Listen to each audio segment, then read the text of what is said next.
টাকায় যদি মসজিদের ছবি থাকে তাহলে মন্দিরের ছবি থাকতে পারবে না কেন? প্রশ্নটা যৌক্তিক, কারণ বাংলাদেশ একটি সেকুলার রাষ্ট্র। এখানে সব ধর্মের মানুষ বসবাস করে, তাই সব ধর্মীয় স্থাপনার সম্মানও রাষ্ট্রীয়ভাবে দেওয়া যেতে পারে। কিন্তু প্রশ্নটা উঠছে তখন যখন ২০ টাকার নোটে আগে ছিল ৬০ গম্বুজ মসজিদ, সেই জায়গাতেই এখন দেওয়া হয়েছে কান্তজিও মন্দির। প্রশ্ন হলো, মসজিদের জায়গাতেই কেন মন্দির?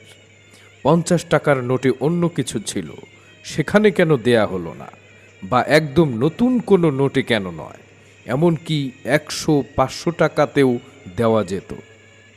এই জায়গায় মুসলিম সমাজের একটা স্বাভাবিক কৌতূহল, এমনকি ক্ষোভও দেখা দিচ্ছে, কারণ তারা এটিকে প্রতিস্থাপন হিসেবে দেখছে, সহাবস্থান হিসেবে নয়।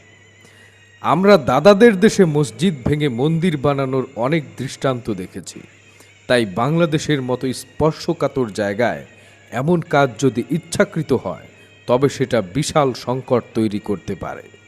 এটা কি নিছক নোটের ডিজাইন পরিবর্তন, নাকি মুসলিম জনসাধারণকে উস্কে দেওয়ার চেষ্টা, নাকি পরিকল্পিত কোনো প্ররোচনা?